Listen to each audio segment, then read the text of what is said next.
युग पुरुष ब्रह्मलीन दिग्विजयनाथ जी महाराज की 52वीं एवं राष्ट्रीय संत ब्रह्मलीन महंत अवैधनाथ जी महाराज की 7वीं पुण्यतिथि के अवसर पर चल रहे साप्ताहिक संगोष्ठी के चौथे दिन संस्कृत एवं भारतीय संस्कृति विषय पर विभिन्न वक्ताओं ने अपने अपने विचारों को व्यक्त किया। इस अवसर पर महंत शिवनाथ जी, योगी कमलनाथ, महंत मिथिलेश दास, महंत गंगादास, महंत राम मिलन दास मंच पर उपस्थित रहे। विज्ञान की यह रही है हमारी भारतीय संस्कृति।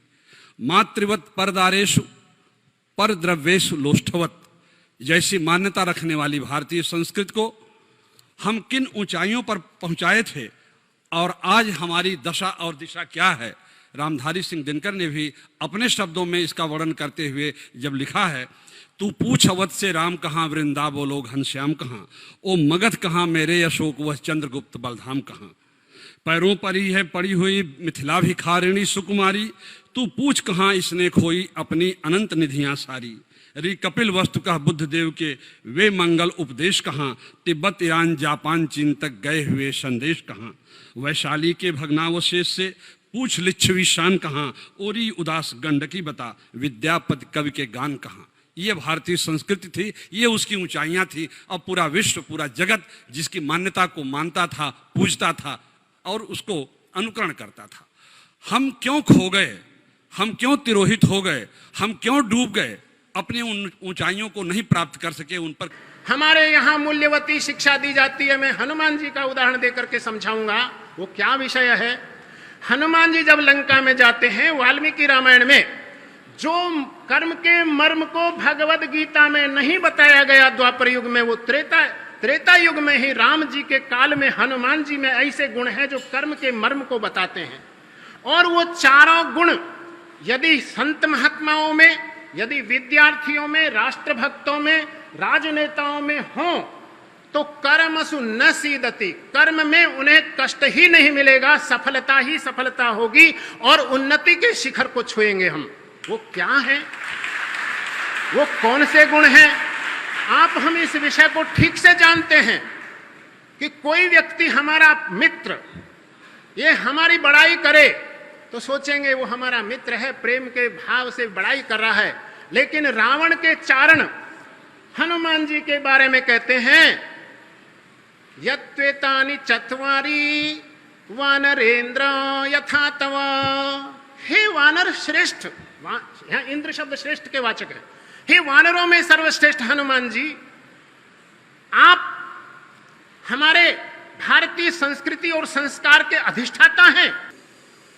आज भले ही हमारे बीच इसका सम्मान हो अथवा न हो, पर था एक समय जबकि देश के कोने कोने में इसी की तूती बोलती थी।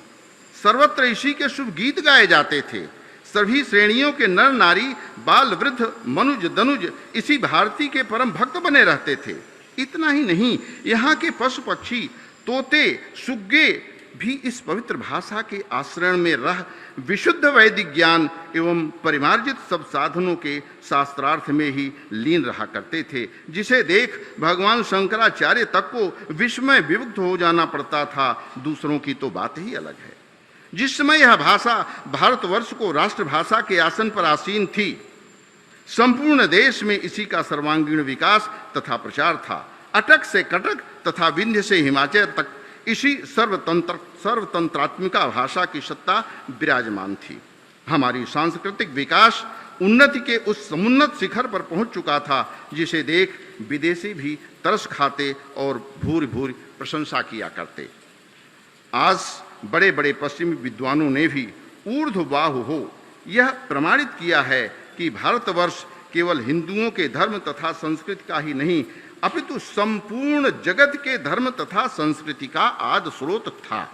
ये संस्कृत है और संस्कृति इसी के माध्यम से, संस्कृति भी जहां तहां है। मेरा जो स्वस्तिक है उसी स्वस्तिक का इधर उधर का हटा दीजिए तो क्रॉस बन जाएगा। मेरे यहाँ जो सीता जी हैं वो राम जी के पीछे कैसे जा रही हैं, वाल्मीकि रामायण में लिखा है सीता पेनुगता रामम शशिनम रोहिणी यथा। सीता जी राम जी के पीछे उसी तरह गई जैसे चंद्रमा के पीछे रोहिणी तारा चलता है, इस तरह से।